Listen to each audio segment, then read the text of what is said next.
Just announced. Princess Leonor de Bourbon-Ortiz marries HRH Christian, live from Denmark. In the heart of Copenhagen, beneath the soft morning light that danced across the ancient stone walls of Amalienborg Palace, the world stood still. What began as another quiet royal morning in Europe quickly turned into the most breathtaking royal moment of the decade. Princess Leonor de Bourbon-Ortiz, heir to the Spanish throne, has just married His Royal Highness Prince Christian of Denmark. Yes, it's official. The royal union everyone whispered about, speculated on, and dreamed of, has now unfolded before the eyes of millions. Live. For years, we've watched Leonor grow from a reserved, poised crown princess into a confident young woman, shaped by duty but guided by heart.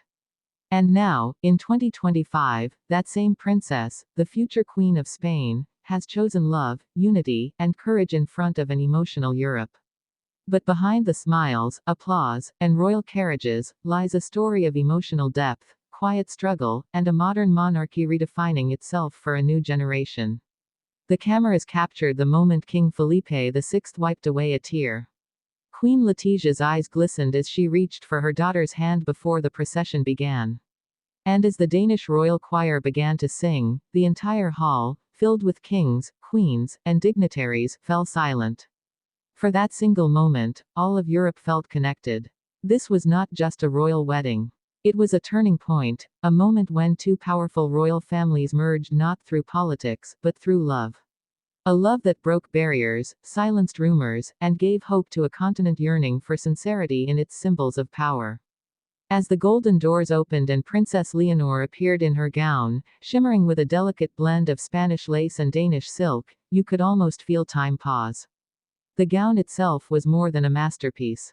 It was a message. Handcrafted in Madrid with symbolic embroidery from both nations, it represented unity, the bridge between tradition and transformation. But what truly stole the world's heart wasn't the gown. It was Leonor's expression. A rare, unguarded smile that showed both the weight of her crown and the freedom of her heart.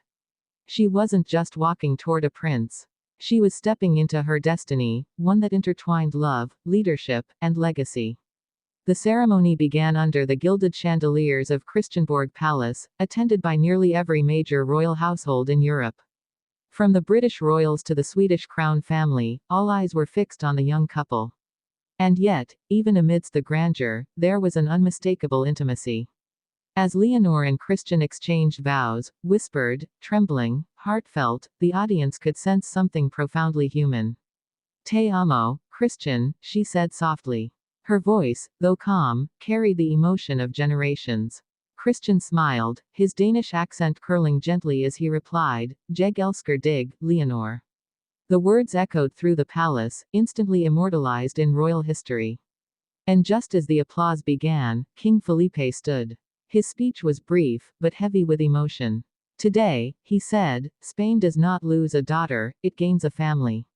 His voice broke slightly, and that was when the camera caught it, a single tear, running down his cheek. The world saw it. The King of Spain, often stoic and composed, was a father first that day.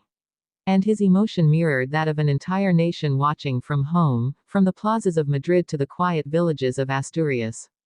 Spain wasn't just watching a wedding. It was watching history being reborn. But what many didn't see on camera was what came next. Behind the palace doors, away from the public eye, Leonor and Letizia shared a brief embrace. A quiet moment between mother and daughter. You did it, Letizia whispered. Leonor nodded, holding back tears. That brief, tender exchange became one of the most powerful unseen moments of the day, a mother letting go, and a queen stepping forward. The celebrations moved from the cathedral to the grand royal reception, a night of glittering chandeliers, orchestras, and speeches that blended humor, gratitude, and heartfelt emotion. The newlyweds' first dance drew applause that seemed to shake the hall itself. Christian led Leonor gracefully, the two moving in perfect rhythm, their chemistry effortless. Yet beneath the fairy tale, there were quiet undertones. Many across Europe debated what this union truly meant. Was it the merging of two dynasties or the modernization of monarchy itself? Could a love like this withstand the weight of royal duty and public expectation? As the night went on, that question hung in the air, and yet, as you watched the couple laughing, whispering, and simply being human, you couldn't help but believe that maybe, for once, love and duty had found common ground. The next morning, as the sun rose over Copenhagen, Leonor and Christian appeared on the palace balcony. The crowd erupted. Flags from Spain and Denmark waved side by side. For a moment, borders vanished. This was not just a Spanish or Danish celebration, it was European, global. Commentators across networks called it the dawn of a new royal era. Analysts spoke of the geopolitical significance, the strengthening of ties between Madrid and Copenhagen. But for ordinary people watching at home, it was simpler. It was about love, about courage, about watching someone they had seen grow up take her first step as both a wife and a future queen. And yet, even in this euphoria, there were tears, tears of joy, nostalgia, and quiet reflection. Because this wedding wasn't only about the present. It was about the past, the sacrifices of those who came before, and the future that now rests in Leonor's hands. By nightfall, as the fireworks exploded across Copenhagen's skyline, the crowd began chanting in unison, "Viva Leonor! Viva Christian!" The cheers echoed through the streets, a sound that would be replayed on screens for years to come. But perhaps the most powerful image of the entire day was one that came right at the end, Leonor looking out her palace window, still in her gown, holding Christian's hand. She whispered something softly to him, inaudible to the cameras, but her expression said everything. Gratitude, relief, love. That image captured the heart of 2025. A year where royalty became real again, where crowns met compassion, and duty met devotion. Because this wasn't just about titles or traditions. It was about transformation. A young woman once seen as the future of Spain had now become a global symbol of modern royalty, balancing tradition with truth, and power with empathy. The story of Princess Leonor and Prince Christian's wedding is more than just a royal fairy tale. It's a story about unity, between nations, between generations, between hearts.